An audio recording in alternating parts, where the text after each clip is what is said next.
जय गुरुजी, शुक्राना गुरुजी, अनंतम अनंतम शुक्राना गुरुजी। संगत जी, हमारे गुरुजी भगवान शिव का अवतार है और अपनी संगत को आशीर्वाद देने के लिए और अपने भक्तों का कल्याण करने के लिए उन्होंने मानव रूप में जन्म लिया है और वह आज भी अपने भक्तों का कल्याण कर रहे हैं। गुरुजी का एक बहुत ही प्यारा सत्संग जो हमारे साथ सविता आंटी जी ने शेयर किया है। संगत जी, बहुत ही सुंदर सत्संग है, सत्संग को पूरा जरूर सुने। तो चलिए संगत जी, शुरू करते हैं आज का सत्संग। आज का सत्संग शुरू करने से पहले गुरुजी के चरणों में कोटि कोटि प्रणाम और सारी संगत को जय गुरुजी। सविता आंटी अपने सत्संग शेयर करते हुए बताते हैं कि उन्हें गुरुजी के अधिकतर आशीर्वाद उनके मानव शरीर छोड़ जाने के बाद ही मिले, लेकिन वास्तव में आज भी संगत को गुरुजी के आशीर्वाद वैसे ही मिल रहे हैं जैसे उनके मानव रूप में होने पर मिलते थे। सविता आंटी गुरुजी के साथ 2004 में जुड़े थे। सविता आंटी के जुड़ने के कुछ टाइम बाद उनके पति भी गुरुजी की शरण में चले गए। संगत जी, गुरुजी के साथ जुड़ने के बाद सविता आंटी के जीवन में बहुत ही बदलाव आया। उनका जीवन बहुत ही अच्छे से चलने लगा। संगत जी,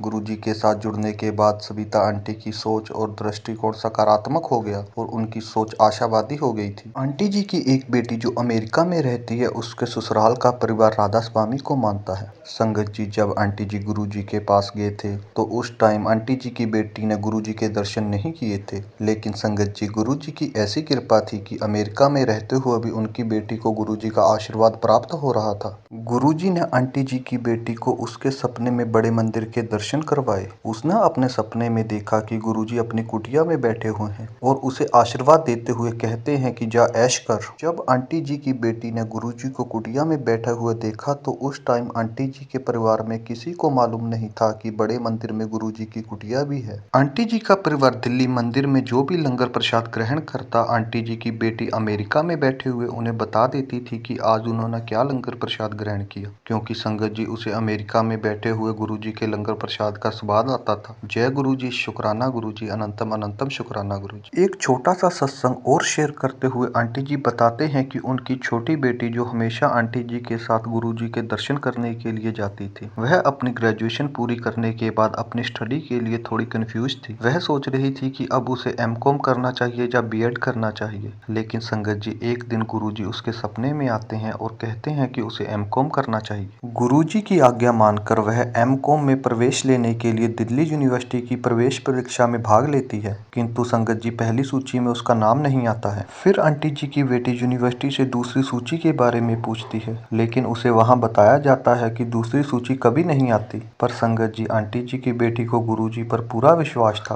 और वह कह रही थी कि जब गुरुजी ने उन्हें एमकॉम में एडमिशन के लिए कहा है तो गुरुजी उसका एडमिशन जरूर करवाएंगे। फिर गुरुजी अपना चमत्कार दिखाते हैं। जिस यूनिवर्सिटी ने अपनी दूसरी सूची कभी नहीं निकाली, वह अपनी दूसरी सूची निकालती है और उस सूची में आंटी जी की बेटी का नाम सबसे ऊपर होता है। गुरुजी की कृपा से उसका एडमिशन हो जाता है और वह अपनी एमकॉम की डिग्री पूरी कर लेती है। जय गुरुजी, शुक्राना गुरुजी, अनंतम अनंतम शुक्राना गुरुजी। आगे सत्संग शेयर करते हुए आंटी जी बताते हैं कि गुरुजी की महासमाधि से 2 सप्ताह पहले गुरुजी संदेश भेजते हैं कि बड़े मंदिर को खाली कर दिया जाए। आंटी जी उस दिन मंदिर में ही होते हैं। वह संगत के साथ बड़े मंदिर को खाली कर देते हैं और बाहर गेट पर खड़े होते हैं। कुछ टाइम बाद गुरुजी अपनी गाड़ी में आते हैं। आंटी जी और उनके परिवार बहुत ही भाग्यशाली होता है, क्योंकि वह सबसे आगे खड़ा होता है। वह सबसे पहले गुरुजी के चरणों में माथा टेकता है। वहाँ जितनी भी संगत मौजूद होती है, गुरुजी उन्हें जाने से रोक लेते हैं और अपने हाथों से प्रसाद देते हैं। संगत जी, उस दिन सारी संगत को चाय प्रसाद दिया जाता है। फिर गुरुजी आंटी जी और उनके पति को अपने पास बुलाते हैं। उस दिन आंटी जी और उनके पति गुरुजी के पास 1 घंटा बैठे रहते हैं और उन्हें उस दिन 2 बार चाय प्रसाद मिलता है। गुरुजी उनसे पूछते हैं कि आप कहाँ रहते हैं। आंटी जी जवाब देते हैं कि वह रोहिणी में रहते हैं। फिर गुरुजी कहते, अच्छा, गुरुद्वारे के पीछे आगे मॉल बना हुआ है। आंटी जी हाँ में सिर हिला देते हैं। फिर गुरुजी आंटी जी की पति से उसकी नौकरी के बारे में पूछते हैं। तब अंकल जी कहते हैं कि उन्होंने स्वेच्छा से रिटायरमेंट ले लिया है। गुरुजी उनसे स्वेच्छा से रिटायरमेंट लेने का कारण पूछते हैं तो अंकल जी बताते हैं कि उनकी कंपनी उन्हें कहीं और भेज रही थी, लेकिन वह वहां नहीं जाना चाहते थे, इसलिए उन्होंने स्वेच्छा से रिटायरमेंट ले लिया। फिर गुरुजी कहते हैं, सारे कमरे हो गए है, की लोड़ सी स्वेच्छा ना रिटायरमेंट लेने थी। फिर वह आंटी जी की ओर देखते हुए कहते हैं, तेरा ना की है, तू नौकरी करनी है, लेकिन आंटी जी ना में सिर हिला देते हैं। फिर गुरुजी आंटी जी और अंकल जी को आशीर्वाद देते हैं और उनकी फैमिली के बारे में पूछते हैं।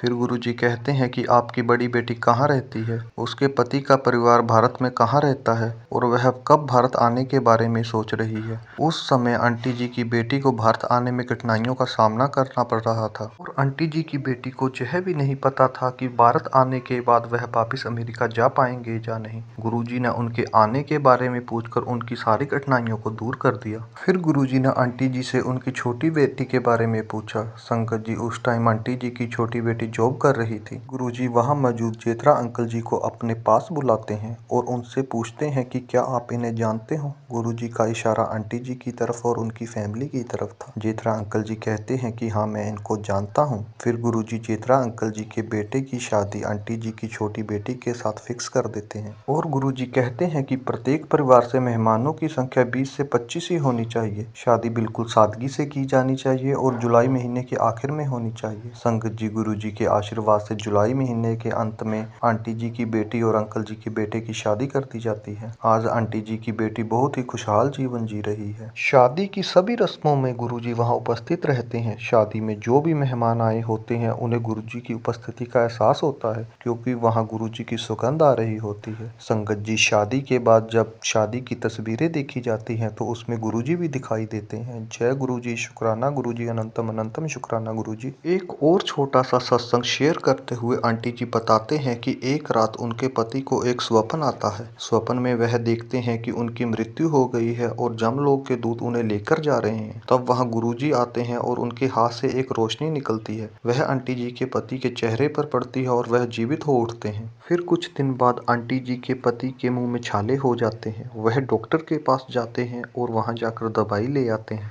लेकिन संगत जी, दवाई लेने के बाद भी अंकल जी की सेहत में कोई सुधार नहीं होता है। फिर डॉक्टर उन्हें टेस्ट करवाने के लिए कहते हैं। जब अंकल जी टेस्ट करवाते हैं और उनकी रिपोर्ट आती है तो उसमें आता है कि अंकल जी को कैंसर है। अंकल जी बहुत डर जाते हैं, लेकिन डॉक्टर उनका ट्रीटमेंट स्टार्ट कर देते हैं। संगत जी, फिर कुछ दिन बाद अंकल जी को फिर एक स्वप्न आता है। स्वप्न में उनके गुरुजी आते हैं और कहते हैं कि आज डॉक्टर कंजर ने की करना, जो करना मैं करना। उसके बाद अंकल जी की नींद खुल जाती है। संगत जी, अगली सुबह अंकल जी टीवी चलाते हैं तो उसमें एक कार्यक्रम आ रहा होता है जिसमें एक बाबा जी कह रहे थे कि अगर तुम बीमार हो और तुम्हारे गुरु हैं तो तुम्हें उन पर 100% विश्वास रखना चाहिए, तुम जरूर ठीक हो जाओगे। यह भी अंकल जी के लिए एक गुरु जी का संदेश ही था। उसके बाद अंकल जी गुरु जी के पास जाते हैं और उनसे आशीर्वाद लेते हैं। संगत जी, गुरु जी के आशीर्वाद से अंकल जी थोड़े टाइम बाद पूर्ण ठीक हो जाते हैं। जय गुरु जी, शुक्राना गुरु जी, अनंतम अनंतम शुक्राना गुरु जी।